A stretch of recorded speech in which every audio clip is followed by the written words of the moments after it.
Oke, selamat pagi Sobat Kerapu TV. Bersama saya sekarang adalah salah satu tokoh senior dari kepolisian, Komjen Pol Gatot Edi. Purnawirawan. Komjen Pol Purnawirawan. Ya. Oke, ya Purnawirawannya lupa disebutkan tadi. Tapi Pak Gatot, nah ini biasanya dipanggil Pak Gatot ini. Ada satu dinamika yang menarik dari karir beliau di jabatan kepolisian sampai puncak dan sekarang bergabung di TPNGP, Tim Pemenangan Ganjar Presiden. Ya. Ini satu pertanyaan umum. Kenapa ada pergeseran nih dari biasanya karir politik di karir kepolisian tiba-tiba sekarang masuk ke kancah politik? Ada apa di balik itu Pak Gatot? Begini Mas Danang ya. Ketika kita selesai melaksanakan tugas, tentunya kita masih bisa memberikan sesuatu kepada negara. Ada kontribusi ini, ya. baru ya dalam sektor yang berbeda. Saya masuk sini saya melihat bahwa Pak Ganjar ini dari beberapa sisi, baik personalitinya, integritasnya, kemudian juga track record atau rekam jejak beliau. Ini salah satu acuan mengapa jadi saya juga pilih-pilih karakter yang jelas Mas sekali, Gatot dukung nih. Ya. Kan kita bisa lihat ya dari sisi personality beliau ini orangnya humble, ya, keluarganya harmonis. Persis jenengan lah. Jenengan walaupun sangat senior seperti ini pun banyak senyum, humble. Ya, beliau turun ke bawah, ke masyarakat, ya, menyapa siapa saja. Ya, lihat keluarganya, ya. Anaknya Mas Alam, kemudian Mas Alam Ganjar, kemudian Mbak Atikoh ya, yang beliau selalu dekat dengan masyarakat, ya, putri seorang kiai. Ya, ini kan satu keluarga yang sangat harmonis, keluarga idaman lah, keluarga idaman bagi masyarakat Indonesia ya. Dan buat saya sendiri juga sebagai keluarga idaman beliau ini. Itu dari sisi personality lah. Banyak sekali hal-hal lainnya mungkin yang nggak saya sebutkan ya. Kemudian dari sisi integritas, ini yang paling penting bagi seorang leader, bagi seorang pimpinan. Integritas. Iya, kita lihat ketika beliau pertama sekali menjadi gubernur, ya, itu beliau turun dan melihat ada sesuatu yang salah di dinasnya. Sehingga beliau melihat ada dua kepala dinasnya ini yang diduga waktu itu melakukan tindak pidana korupsi. Dan beliau memberi pilihan, you mau mundur atau kita proses. Nah, ini kan suatu wujud ya. Bahkan yang beliau tidak banyak bicara, datang ke tempat timbangan, jembatan timbang itu, dan juga kami menjadi rujukan nasional ya untuk bagaimana tidak ada lagi pungli di sana. Ya, ya. Itu keren itu. Itu betul-betul kecil loh Mas itu. Hal-hal tapi kecil, kan dampaknya besar ya. Integritas beliau. Ya kalau kita gali banyak ya. Ada banyak. Kemudian yang ketiga, track record beliau, rekam jejak beliau. Kita lihat, ya, beliau ini dari pendidikan beliau, ya, di UGM sebagai seorang aktivis, kemudian juga beliau masuk menjadi anggota DPR RI 2 periode lagi di situ ya. 10 tahun ya. 10 tahun. Di situ beliau kan bisa menggali apa yang menjadi aspirasi-aspirasi masyarakat.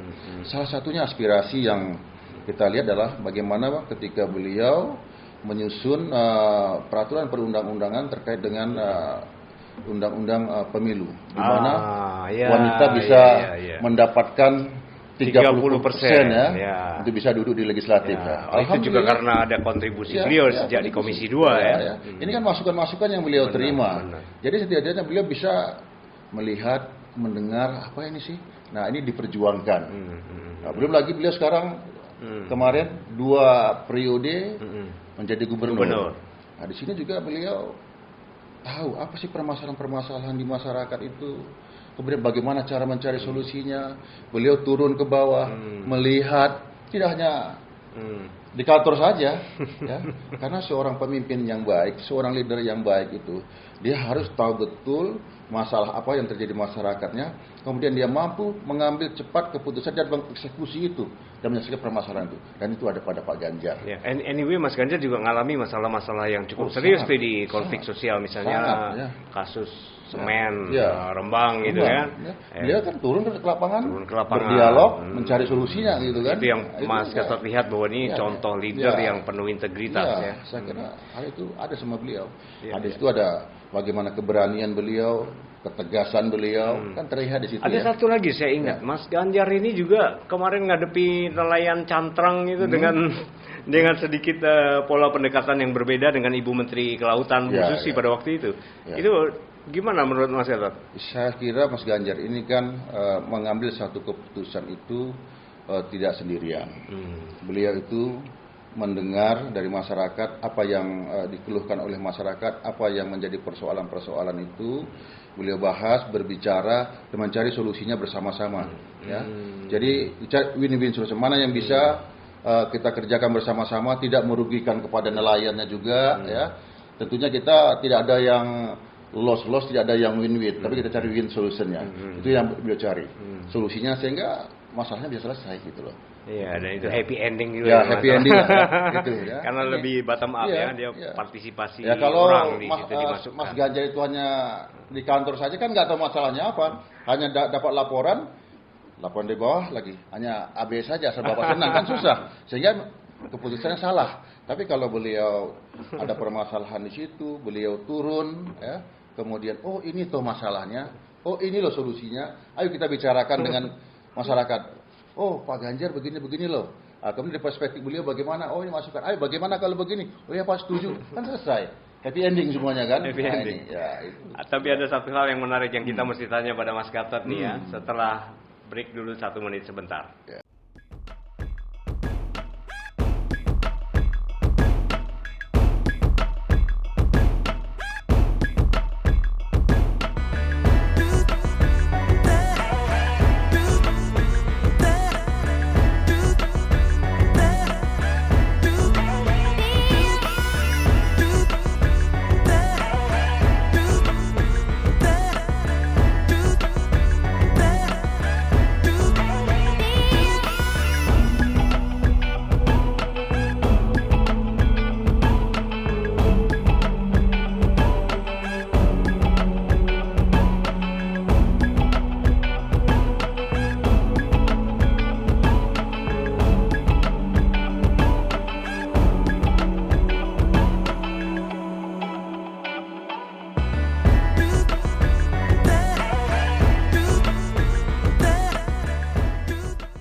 Oke, kembali ke Kerapu TV. Saya masih bersama dengan tokoh VIP yang luar biasa ini, Mas Gatot. Saya nggak boleh panggil dia Pak Gatot karena merasa tampaknya jadi tua.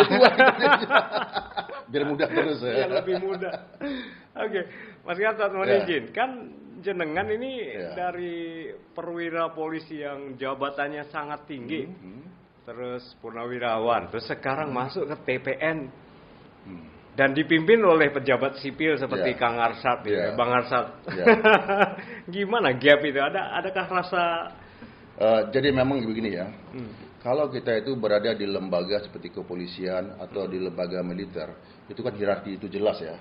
Perintah itu kalau dari atas sampai ke bawah, jelas ini harus dilakukan dan harus dilakukan seperti itu. Betul. Tapi kan kepemimpinan itu banyak ya. Ada kepemimpinan yang partisipatif ya, ada kepemimpinan yang yang dekat dengan anggotanya dan lain sebagainya. Menurut saya kepemimpinan juga ada yang adaptif. Nah, saya di sini mengambil yang itu, yang adaptif. Jadi ketika saya bergabung di TPN ini, pemimpinnya Pak Arsad ya, dengan Pak Arsad ya, saya kira nggak ada masalah. Ada masalah ya? Karena kita juga ketika saya masih di lembaga kepolisian, saya juga banyak berhadapan dengan tokoh-tokoh masyarakat, berhadapan dengan teman-teman dari pemerintah daerah, ya. Kemudian dengan teman-teman pengusaha yang tentunya berbeda-beda. Saya kira itu modal saya untuk saya bergabung dengan Pak Arsad, dan saya kira juga Pak Arsad juga mempunyai kepemimpinan yang baik saya kira ya. Bagus, ya. Beliau juga terbuka, kalau ada satu persoalan kita bicara bersama. Jadi kita merupakan satu teamwork lah. Jadi kalau sudah bekerja sebagai suatu teamwork kemudian solid, saya yakin apa yang menjadi tujuan kita kan bisa tercapai. Luar biasa. Ya itu bukan jadi masalah ya. Jadi nggak ada rasa lebih menjadi inferior gitu dipimpin orang sipil nih. Saya tidak masalah. Enggak, tujuan kita adalah bagaimana tim kita ini sebagai TPN Ganjar Presiden, Pak Ganjar bisa jadi presiden pada tahun 2024 sampai 2029. Insya Allah, semoga itu tercapai ya. Mas Ganjar sendiri juga putranya seorang polisi non sewu yang pangkat rendah ya di daerah ya. Ya saya kira sama, saya juga putra seorang polisi. Ah, Pak Ganjar itu kan bapaknya Brimob ya. Oke. Bapaknya juga Brimob. Oh gitu. Kalau beliau mungkin pangkat bapaknya beliau itu lebih tinggi daripada bapak saya. Kalau saya nggak keliru beliau itu Letnan 1. Ya. Ya. Kalau bapak saya nyapel tuh di pensiunnya gitu.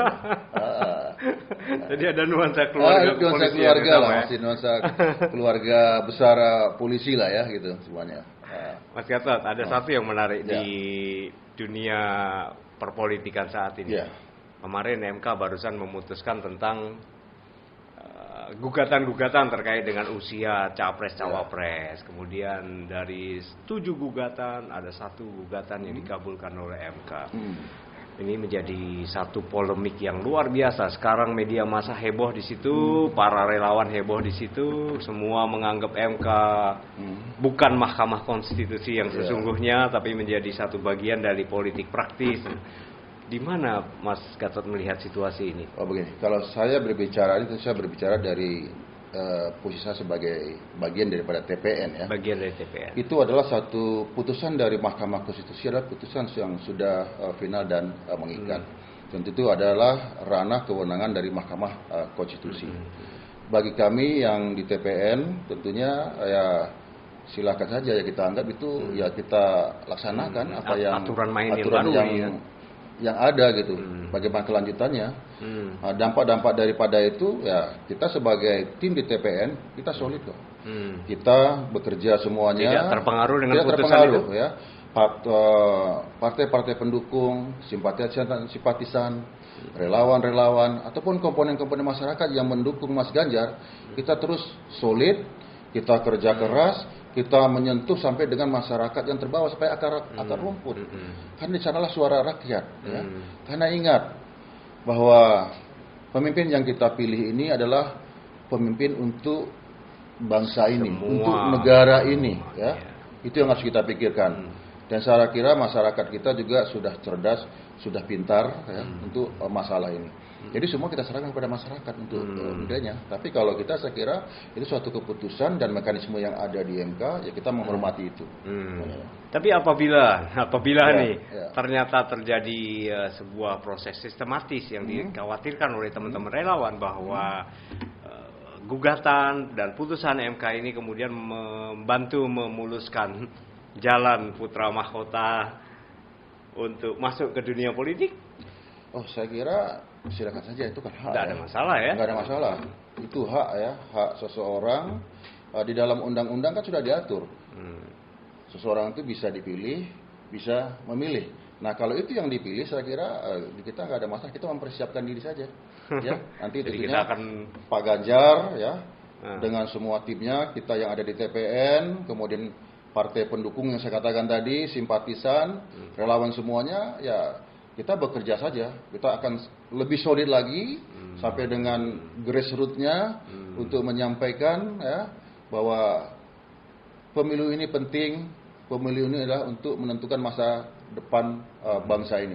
Tetap kita berpolitik yang santun, ya. Kita berpolitik itu saling menghormati, ya. Tidak usahlah kita membuat satu ketegangan dengan membuat berita-berita yang bisa menimbulkan berarti yang menimbulkan nanti gesekan-gesekan.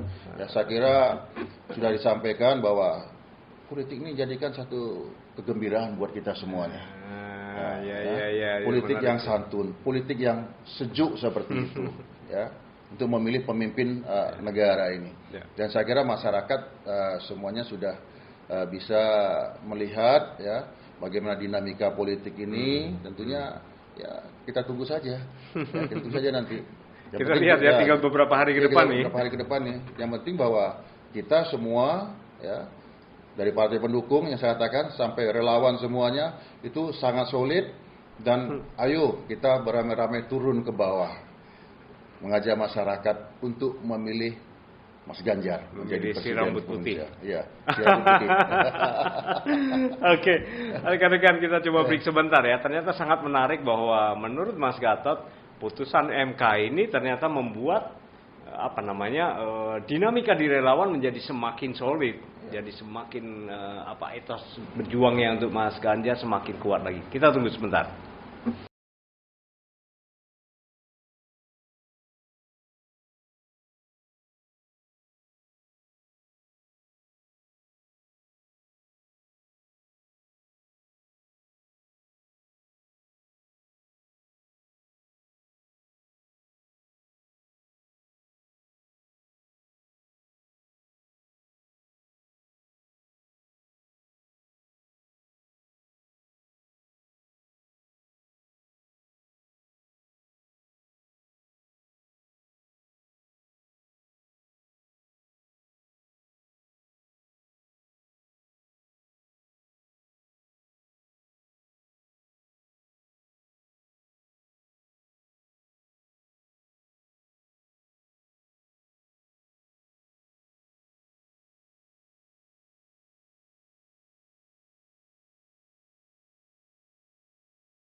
Oke, Sobat Pratu TV, masih bersama saya Mas Gatot, begitu beliau dipanggil. Dan ada banyak hal yang menjadi pertanyaan di teman-teman relawan dan publik pada umumnya terkait dengan kekhawatiran bahwa pemilu sering menimbulkan gesekan sosial.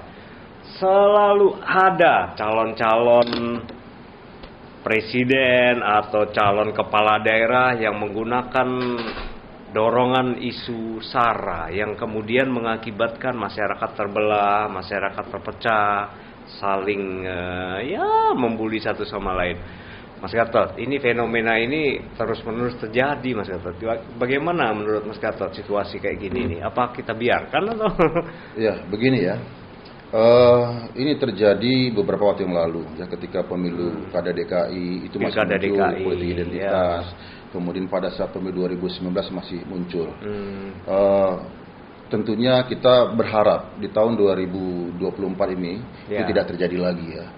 Karena kita harus menyadari bahwa bangsa kita ini bangsa yang besar, bangsa yang beragam, dari sisi agamanya, budayanya, rasnya, bahasanya, suku-sukunya. Iya, suku-suku dan lain sebagainya ya. Perbedaan-perbedaan yang ada itu seharusnya kita jadikan sebagai kekayaan buat kita. Jangan perbedaan-perbedaan itu kita cari terus yang akhirnya menimbulkan konflik-konflik yang bisa menimbulkan disintegrasi bangsa ini. Itu yang harus kita hindari. Karena pemilu ini kan hanya untuk memilih pemimpin. Ya. Jangan sampai karena kita memilih pemimpin, kemudian yang kita munculkan isu-isu sara, ya, apalagi isu-isu yang terkait agama, apalagi masalah intoleransi dan lain sebagainya. Betul. Ini sangat berbahaya sekali untuk persatuan dan kesatuan bangsa ini. Nah, kita harus jagalah pada semuanya. Ya, semua bangsa ini harus sadar bahwa bangsa kita ini bangsa yang besar. Bangsa kita ini diprediksikan dengan beberapa pakar, ya, kedepannya bahkan Bank Dunia, ya, IMF dan lain sebagainya akan menjadi negara yang memiliki ekonomi terbesar nomor 4 di dunia pada tahun 2045. Betul. Hanya kita ada Indonesia Emas itu, ya. Dengan catatan-catatan. Yang pertama ya pertumbuhan ekonomi kita baik ya, sekarang baik akan terus membaik nantinya. Kemudian juga stabilitas politik kita baik, stabilitas keamanan kita baik. Nah, kalau keamanan terganggu karena isu-isu terkait dengan politik identitas atau isu-isu sara tadi, apa yang sudah kita bangun sekarang itu akan terjadi konflik yang besar di antara kita, dan kita mengurus konflik yang tidak selesai, bahasanya akan terdisintegrasi. Nah, oleh karena itulah pada kesempatan ini saya ingin menghimbau tentunya termasuk kepada teman-teman relawan ya. Kita sudah sampaikan di relawan Ganjar bahwa yang kita bawa itu adalah kampanye yang positif. Kampanye yang positif. Ya, jangan sebarkan berita-berita hoax, ujaran-ujaran kebencian atau hate speech, fake news yang bisa menimbulkan gesekan-gesekan yang berdampak terjadinya konflik sosial yang lebih besar, dan kalau tidak tertangani bisa menjadi chaos dan terjadi disintegrasi bangsa. Itu tidak kita harapkan ya, sama sekali. Oleh karena mari kita jaga persatuan dan kesatuan bangsa ini. Ya, kita memilih presiden dan wakil presiden ini adalah untuk membangun negara ini menjadi negara yang maju, negara yang sejahtera, dan negara yang menjadi ekonominya yang nomor 4 terbesar di dunia, yang kuat. Itu sudah dibaca oleh semua. Karena kita memiliki itu semua. Kita memiliki sumber daya alam yang cukup, sumber daya manusia yang cukup. Apalagi kita mempunyai bonus demografi ini yang harus bisa dimanfaatkan betul. Jangan sampai bonus demografi ini tidak kita manfaatkan, yang akan nanti meningkatkan pertumbuhan ekonomi kita ini ya. Benar. Kemudian geografi hampir kita yang semua luas. unsur yang mendukung Indonesia tumbuh menjadi negara bersatu ada di sini. Makanya mari ya kita berkampanye positif ya, jauhkan semua hal-hal yang negatif, hal-hal yang dapat menimbulkan perpecahan, gesekan-gesekan dalam kontestasi politik ini ya. Suhu politik itu mungkin panas, tetapi hati kita tetap dingin. Itu yang harus kita jaga terus. Ya. Ini menarik. Suhu politik biar panas, tapi hati tetap dingin ya. Karena bagaimanapun ini kan kontestasi itu kan hanya perbedaan pilihan saja. Perbedaan pilihan saja. Itu yang harus kita jaga. Ya. Jangan sampai karena perbedaan pilihan itu kemudian malah kita berantem. Nah ini nggak boleh kan? Dan ini yang sering terjadi. Nggak boleh, itu nggak terjadi saya kira. Dan itu di TPN Ganjar ini kita sudah sampaikan ini kepada partai pendukung, simpatisan, relawan, kita sampaikan itu. Ayo kita terus berkampanye positif seperti itu. Ya benar sih ya. Ini karena untuk bangsa, kita memilih presiden ini kan untuk bangsa. Bukan untuk siapa-siapa. Untuk kemajuan bangsa ini menjadi jadi bangsa beda yang besar. pilihan, nggak ada masalah. Yang penting persahabatan terjaga ya. Ya, jaga persatuan dan kesatuan bangsa ini. Jangan diangkat hal-hal yang menimbulkan hal-hal perbedaan-perbedaan yang ada, khususnya isu-isu yang sangat sensitif itu menjadi perbedaan, kemudian diangkat sehingga timbul gesekan, timbul chaos, akibat disintegrasi bangsa. Ini tidak boleh. Kita jaga persatuan dan kesatuan adalah nomor 1. NKRI ini kita jaga bersama-sama karena ini milik kita. Yang bisa menjaga ini adalah kita semua, bangsa ini semua, bangsa yang beragam ini. Benar. Jangan tunjukkan keberagaman itu sebagai kekurangan, tapi keberagaman itu kekayaan kita untuk membangun bangsa ini. Keren. Mas Gatot. Ya. Jenengan punya banyak pengalaman ketika masih aktif sebagai pejabat tinggi di kepolisian. Terus melihat dunia intoleransi juga perilaku intoleransi juga masih marak terjadi. Dan ini bisa dipicu dengan situasi pemilu ini nanti. Nah, terkait dengan itu, masalah-masalah intoleransi ini, bagaimana cara mengatasinya? Melihat begitu majemuknya agama yang di Indonesia, suku-suku, kemudian muncullah tindakan superior dari kelompok-kelompok tertentu, terus ada kelompok minoritas yang menjadi korban. Nah ini juga akan jadi picu baru ini untuk kemungkinan munculnya aksi terorisme atau aksi intoleransi deh kalau tidak mau bahas tentang terorisme. Ya makanya intoleransi ini harus betul-betul kita hilangkanlah di negara kita yang beragam ini ya. Karena kalau intoleransi itu dibiarkan, dia bisa berkembang. Ini masalah nanti penegakan hukum loh. Ya betul. Betul. Intoleransi ini betul-betul caranya bagaimana? Ada 2 cara yang harus kita lakukan. Yang pertama dengan soft approach, pendekatan yang soft. Kemudian gitu. Ada yang hard approach. Ya. Yang soft selama itu memang masih kita lakukan dengan soft approach itu, ya tentunya dengan cara moderasi beragama. Itu kita sampaikan ya, bagaimana jangan sampai intoleransi itu menimbulkan gesekan-gesekan yang tadi ya, apalagi intoleransi ini berkembang menjadi tindakan radikal. Nah ini yang tidak boleh ya. Kalau sudah terjadi itu nanti tentu hard approach yang kita laksanakan. Hard approach itu maksudnya penegakan hukum. Penegakan hukum. Di sini semua masyarakat berperan ya. Baik itu aparat pemerintahnya ya, kepolisian, TNI, ya, pemerintah daerah ya, kemudian juga lembaga dan kementerian, kemudian juga tokoh-tokoh masyarakat, tokoh-tokoh agama, tokoh-tokoh pemuda, semua kita menyampaikan kepada masyarakat untuk bagaimana kita bisa hidup bersama-sama dengan perbedaan yang ada, gitu ya. Itu yang harus sehingga intoleransi ini bisa kita minimalkan. Karena kalau kita tidak bisa meminimalisir intoleransi ini, ya lama-lama bisa berkembang menjadi radikal, itu prosesnya gitu. Apalagi sekarang media sosial ini kan susah terkontrol. Kita bayangkan, ya. Dan terlalu bebas terlalu bebas mereka menyampaikan. Ada perbedaan antara media sosial dengan media mainstream yang ada sekarang. Ya. Media sosial itu kan kalau kita lihat sekarang berkembangnya di masyarakat itu, saya pernah, mungkin data udah lebih ya. Di Indonesia tuh gadget itu ada 400 juta lebih. Dan masyarakat kita ada berapa? Penduduk kita 278 juta. Mungkin yang memakai akunnya banyak sekali. Hampir 2 kali lipatnya. Yang menggunakan internet itu hampir 180 juta. Nah, di situ link-link, ajaran-ajaran, paham-paham, ya, yang terkait dengan intoleransi, radikalisme ada di situ. Nah, ini kan siapa yang bisa melakukan filterisasi terhadap ini? Ya, nggak bisa. Karena media sosial itu siapapun yang buat, dia pemiliknya, dia yang buat beritanya, yang nyebarin dia, tujuan apa? Tergantung dia. Apakah tujuannya kepentingan ekonomi, kepentingan politik, atau kepentingan untuk memecah belah bangsa ini? Itu benar juga ya. Media sosial. Kalau media mainstream kan seperti TV atau koran dan lain sebagainya, itu mereka ada ownernya, ada editornya, ada penanggung jawab lapangannya, ada badan usaha, dan dikontrol oleh Dewan Pers. Ada dikontrol itu. Tapi kalau yang ini susah. Nah, ini yang menerima kan tergantung masing-masing nih.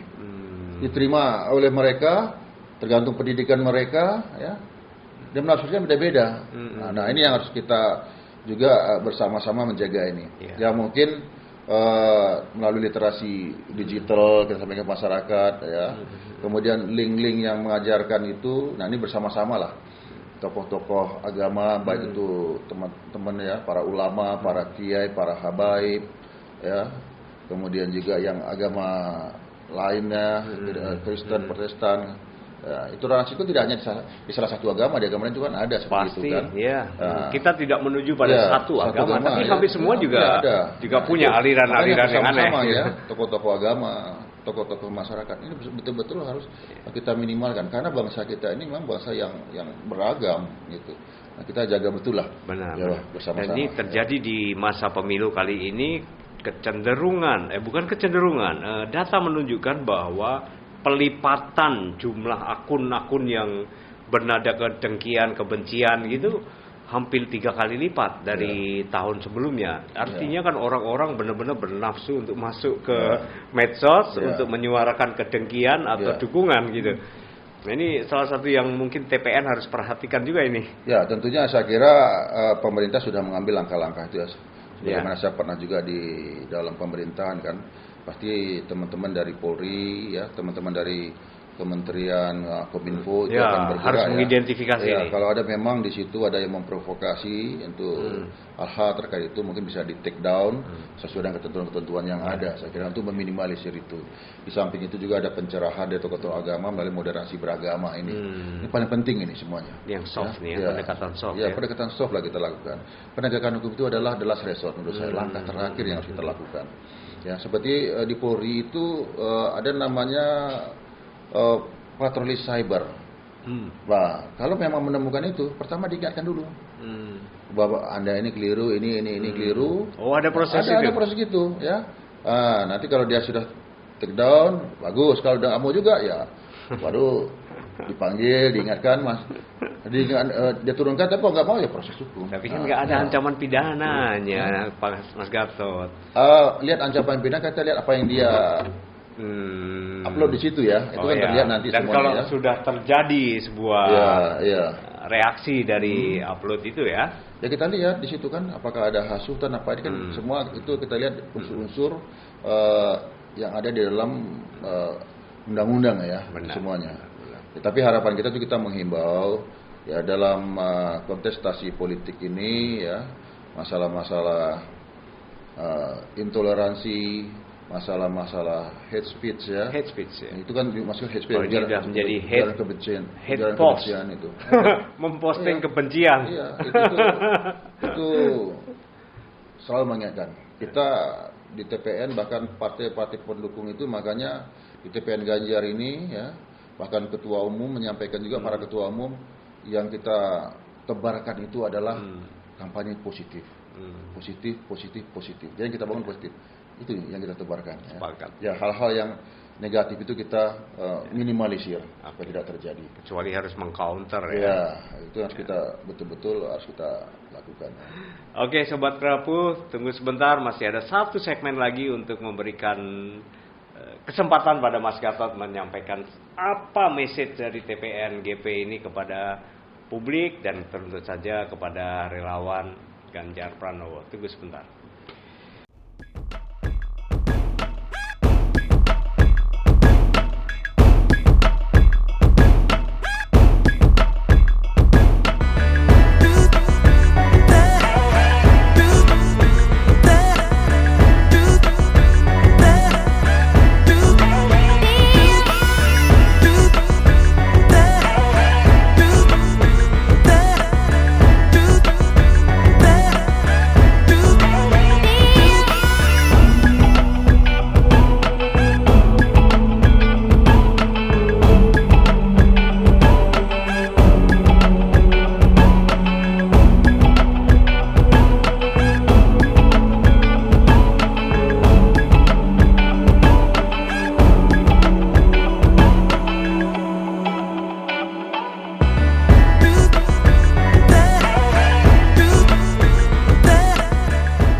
Oke, sahabat Kerapu TV dan teman-teman di dunia relawan, hari ini saya masih bersama dengan Mas Gatot Edi.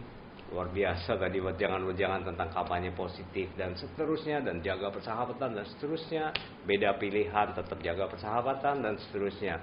Tapi kita masih pengen dengar satu lagi harapan dari Mas Gatot terkait dengan kegiatan relawan ke depan, terus kemudian bagaimana publik mengantisipasi munculnya konflik antara relawan biasa, tapi antara relawan dengan beda kubu ini bisa berbahaya gitu. Mas Gatot, apa kira-kira message jenengan kepada teman-teman relawan?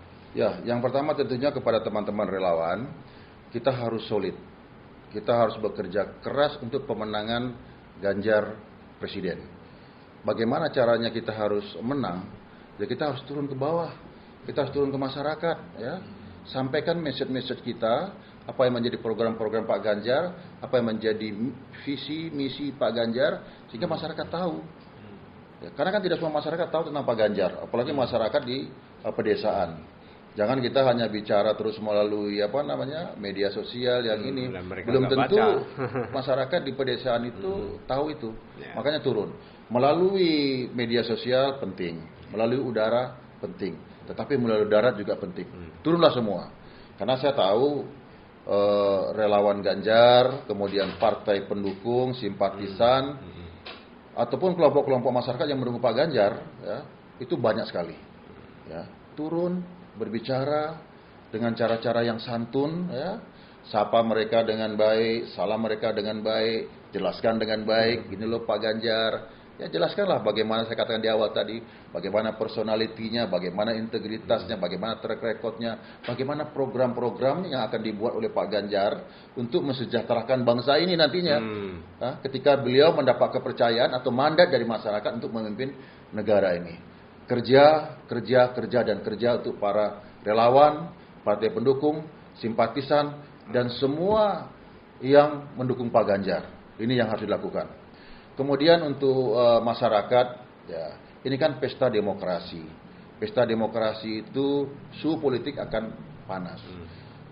Kita harus mendinginkan suhu ini, jangan justru kita memanaskan suhu politik ini.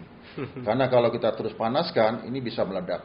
Ya, kalau kita ibarat mobil, ya, mobil itu kan ada radiatornya. Kalau nggak ada airnya, itu kan meledak itu. Tapi ada airnya pendingin. Ya, ketika suatu situasi panas, ya kita mendinginkan. Siapa yang mendinginkan? Kita semua.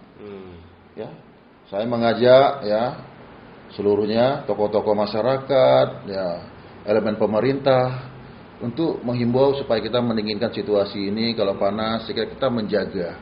Ya, kalau ada pihak-pihak tertentu, ya, yang melakukan ya, hal-hal yang bisa menimbulkan sesuatu seperti konflik, ya, segera kita minimalisir. Makanya di TPN Ganjar ya beserta partai pendukung menyatakan kampanye positif. Maka kampanye positif dan positif terus ya. Hindarilah menggunakan politik identitas di dalam pemilu 2024 ini. Karena kita bangsa yang beragam, bangsa yang beragam. Pemilu ini hanya sarana demokrasi untuk memilih pimpinan bangsa ini ke depan.